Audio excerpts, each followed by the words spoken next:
Socrates, the teacher killed for corrupting minds in the bustling streets of ancient Athens, around 470 BCE. A man was born who would forever change the way humanity thinks about knowledge, wisdom, and the very purpose of life. His name was Socrates. Yet this brilliant philosopher, who dedicated his entire existence to the pursuit of truth and the betterment of human understanding, would ultimately be executed by the very city he loved. His crime? Allegedly corrupting the minds of Athens' youth and challenging the established order. Socrates was born into a world where Athens stood as the crown jewel of the ancient world. The city was experiencing its golden age, flourishing in art, literature, politics, and intellectual discourse. His father, Socrates, was a stonemason, and his mother, Phanerete, was a midwife. These humble origins would later influence Socrates' philosophy in profound ways. Unlike other philosophers of his time who came from wealthy families, Socrates understood the struggles of ordinary people. He spent his youth learning his father's trade, working with stone, and developing the patience and precision that would later characterize his philosophical method. However, his true calling lay elsewhere. As a young man, Socrates served as a soldier in the Peloponnesian War, showing remarkable courage and endurance. His fellow soldiers noted his ability to withstand cold, hunger, and fatigue better than anyone else. More importantly, they observed his deep contemplative nature and his tendency to stand motionless for hours, lost in thought. The turning point in Socrates' life came when his friend Chaerephon visited the oracle at Delphi and asked if anyone was wiser than Socrates. The oracle declared that no one was wiser. This puzzled Socrates immensely, as he believed he knew nothing. To understand this mysterious pronouncement, he began approaching people reputed to be wise: politicians, poets, craftsmen, and teachers. Through careful questioning, Socrates discovered that these supposedly wise individuals couldn't adequately explain or defend their beliefs and knowledge. They thought they knew things they actually didn't understand. This revelation led to Socrates' famous declaration, "I know that I know nothing." He realized the oracle was right, but not because he possessed great wisdom. Rather, his wisdom lay in recognizing his own ignorance, while others remained blind to theirs. This experience birthed what we now call the Socratic method, a form of inquiry and discussion between individuals based on asking and answering questions. Socrates would approach people in the marketplace, at the gymnasium, or during social gatherings, and engage them in seemingly simple conversations about concepts like justice, courage, love, and virtue. His method was deceptively simple, yet devastatingly effective. He would ask a series of probing questions, each building upon the previous answer, gradually exposing contradictions and gaps in reasoning.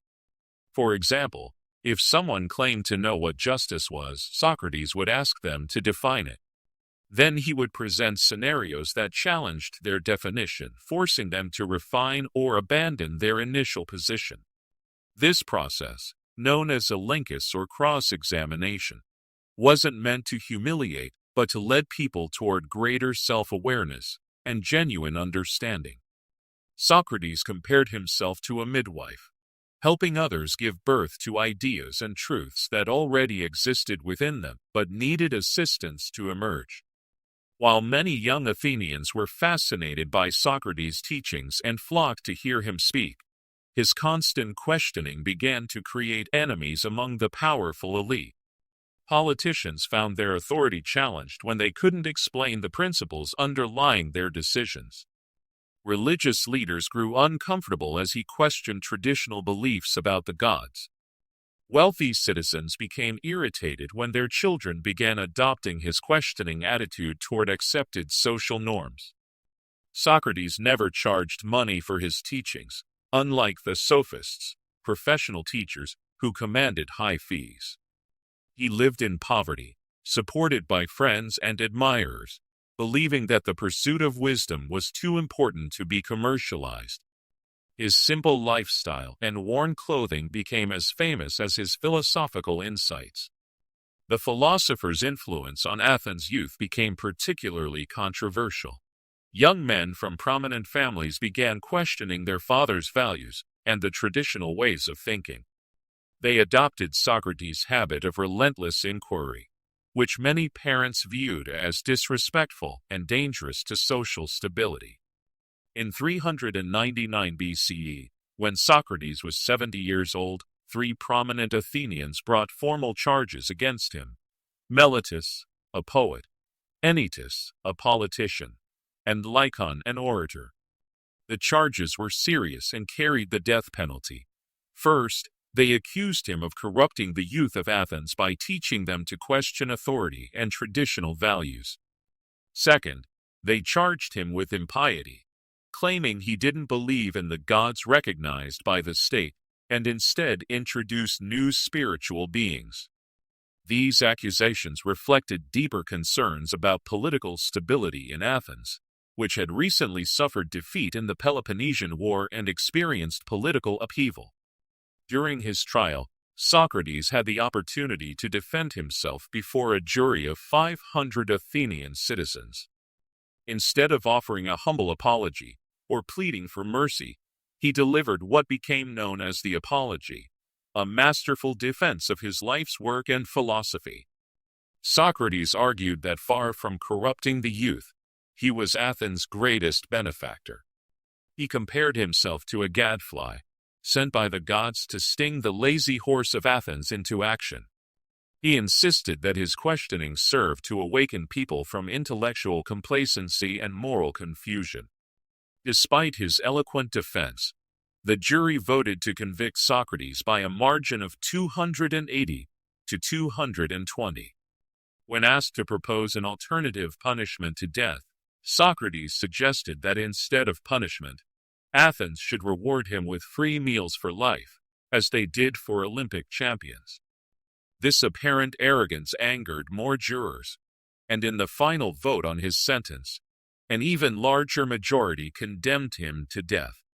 For 30 days, Socrates remained in prison while Athens celebrated a religious festival during which no executions could take place. His friends urged him to escape, offering to bribe the guards and help him flee to another city. Socrates refused, arguing that escaping would violate his principles and prove his accusers right about his disrespect for law and order. On his final day, Socrates spent time with his friends, discussing the nature of death and the possibility of an afterlife. He remained calm and philosophical to the end, viewing death either as a dreamless sleep or as an opportunity to continue questioning great figures from the past in another realm. As the sun set on that day, in 399 BCE, Socrates drank the hemlock poison with remarkable composure, continuing to speak with his friends until his final moments. Socrates' death marked not an ending but a beginning. His student Plato recorded his teachings and methods, ensuring that the Socratic tradition would survive and flourish. Through Plato, and subsequently Aristotle, Socratic thought became the foundation of Western philosophy and education. Today, the Socratic method remains a cornerstone of legal education, scientific inquiry, and critical thinking. Socrates' emphasis on self-knowledge, moral integrity, and the relentless pursuit of truth continues to inspire teachers, students, and thinkers worldwide.